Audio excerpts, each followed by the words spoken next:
Happening, guys, and welcome back to the channel. First things first, make sure you smash the like on the video, and if you're new, subscribe. With the Euros in full swing, the transfer window had taken a little bit of a back seat, but in the last couple of days, it seems to have sprung back into action with a flurry of activity, not necessarily signings, but a lot of transfer bids going in. And George, let's kick things off with a big one. Arsenal bidding £40 million for Brighton and England defender Ben White yesterday, obviously rejected by Brighton. What's your initial reaction to that? Do you think that's a player that Arsenal should be going for? Do you think he would improve their defence? They would improve their defence, but it shows that the level that Arsenal are now at, where they're scrambling for players of that category. No disrespect to Ben White, but it's £40 million for someone like that. I mean, shows what a mess Arsenal are in at the moment. You know, you go back 10, 15 years ago, they'd be going for the very, very best in world football. And now, not only can they not afford it, even if they could, I just think Arsenal's just not an attractive proposition for a lot of players because of the mess that they've had themselves in. You know, haven't won a trophy in how many, a major trophy that is. I mean, I know they won the FA Cup a couple of years ago, ironically against us, but that was just pacing over the cracks, really. It's more about the league and the Champions League, those big domestic honours and European honours, and they're just no way near. So I think it's just a bit of realisation that that's the type of player, the kind of category B and C listing types of players that they have to go for. Do you think there's any chance of this deal going through? Obviously, Brighton rejecting the £40 million, reported to be holding out for kind of 50 million plus. Do you think Arsenal will go back in and bid over 50 million for him? Well, they're going to have to if they want defenders, because again, even if they had £100 million, I don't see what type of player wants to go and play for Arsenal that's of higher quality. I know that sounds harsh, but for Ben White, it's probably a good opportunity. And let's not forget, from the positive side of things, Arsenal do have a huge history, very, very big football club, and I think it would be a step up in class for him, playing from Brighton to Arsenal. But £50 million is a big hefty bit of their transfer budget to then. But I suppose, in the modern day era, that's probably what a £20 million player was a decade ago. So I think it will go through eventually. I was going to say, you think Ben White will be an Arsenal player next season? Yeah, I think he wants to join Arsenal. It's just more of the case of whether they can agree a fee and whether Arsenal are prepared to go that extra bit, which I think they'll have to if they want to improve that defence. I just find it a little bit odd from Arsenal, the fact that they couldn't spend an extra £5 million to get Buendia to the club for £33 million, but yet they're possibly able to go and spend £50 million on Ben White. So something's not really quite adding up there.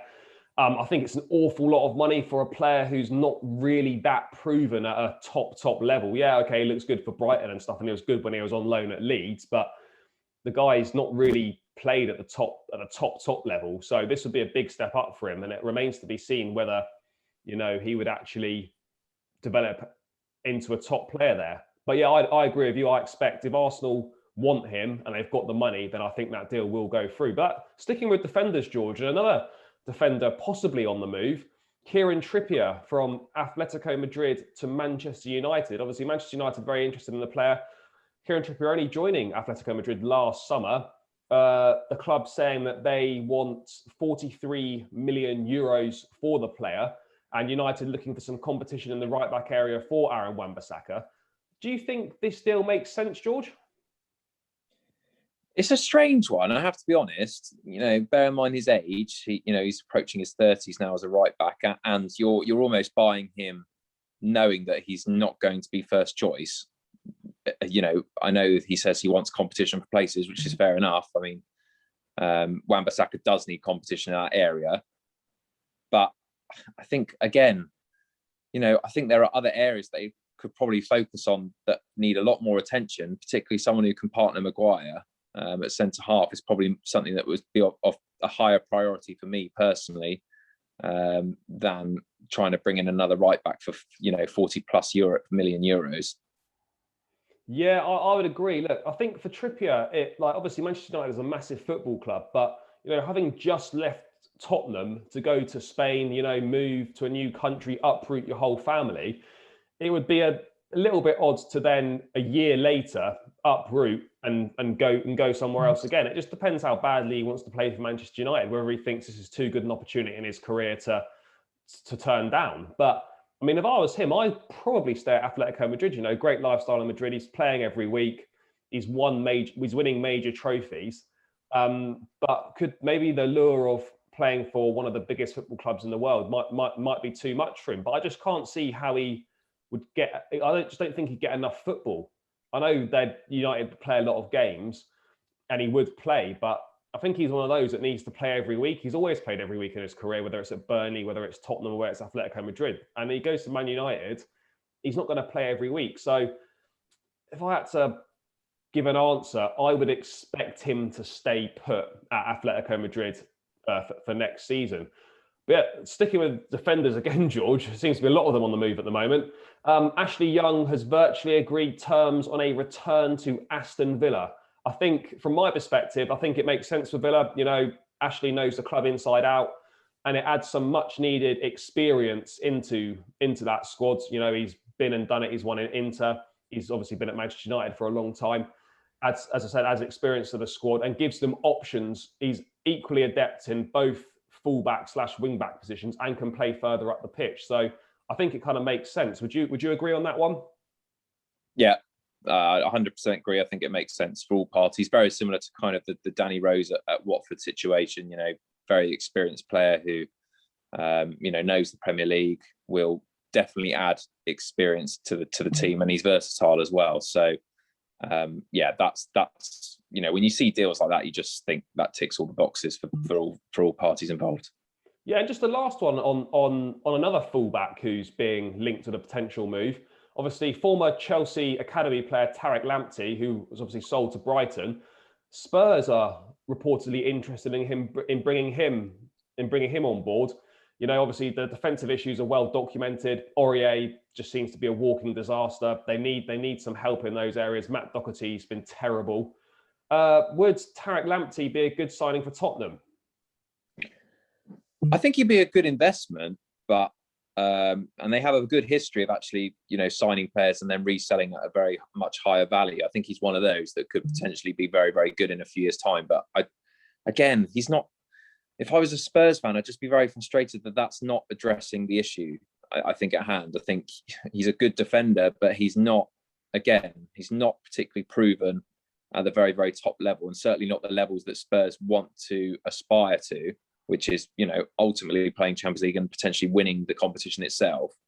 And I think they can do better. They can attract better than that. So I think they need to get their checkbook out and go for someone a bit more of experience, personally.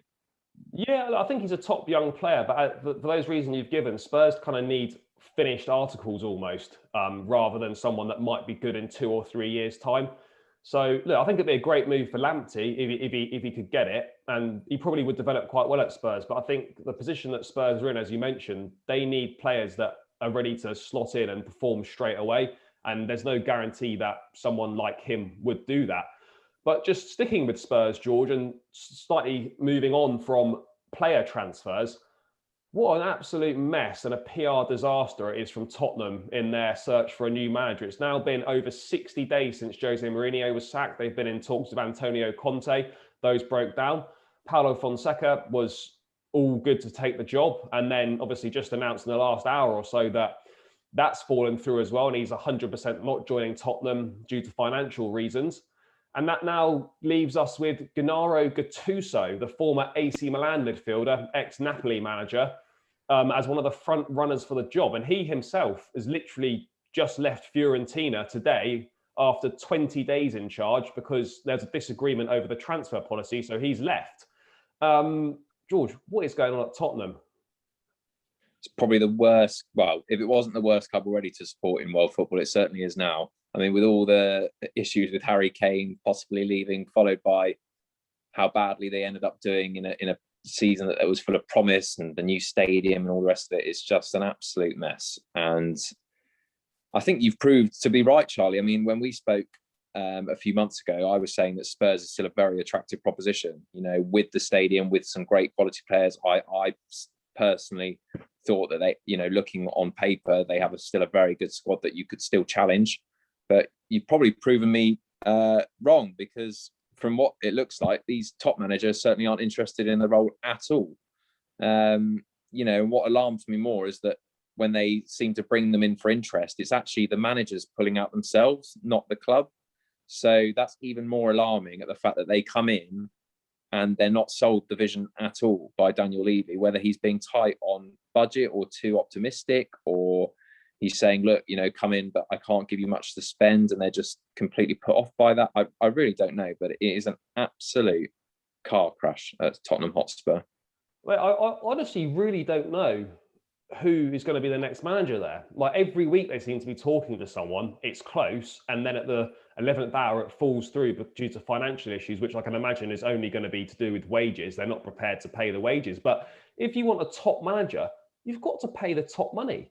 And I don't know what Levy's thinking. I just, for me personally, it just looks like a club that has got absolutely no idea what the vision is, what direction they want to go in, and they just don't know what's going on. They've got this amazing stadium, but they've got no idea how to improve on the pitch and who's going to take them forward. I honestly don't know who's going to manage Tottenham next, because as far as I'm concerned, they're not going to get a top level manager. It's going to be like a second or third rate manager, which is not going to excite the fans. And it's probably going to be another one that changes in the next, 18 months to 2 years, I would have thought. But I mean, yeah, we'll have to wait and see as the Tottenham Hotspur road soap opera regarding their new manager rolls on. And just one final thing quickly, George, before we wrap up. Everton's search for a new manager. Strong reports that Rafa Benitez is very close to taking over. What are your initial thoughts on that one? Oh, George appears to have gone. I'll wrap up the video here then with my thoughts on Rafa Benitez. I think he's a top manager. It's an interesting choice from Everton. It seems that Marcel Brands, the director of football, has not been consulted on this, and it's Farhad Moshiri who has been in contact with Benitez. The fan base seems to be split from the reaction that I can see. Some arguing that you could never have a former Liverpool manager in charge of Everton. He'll never get the fans on board. And others wanting to give him a chance. I think it's an interesting appointment if it goes through. It's certainly a headline-grabbing one, rather than appointing the likes of someone like Nuno or Graham Potter. This one definitely grabs the headlines. But I think ultimately, I can't see Rafa being there for the long term. I think ever since he's left Chelsea, he's kind of not done that well where he's been. At Real Madrid, it didn't work out. Newcastle, he was okay. Then he just left and went to China. So I'm not really sure what that says about his ambition, but we'll have to watch this space, and see how that one develops. But yeah, as always, that's just a quick roundup, guys. Make sure you smash a like on the video, as I said, subscribe to the channel if you're new, and we'll catch you in the next one.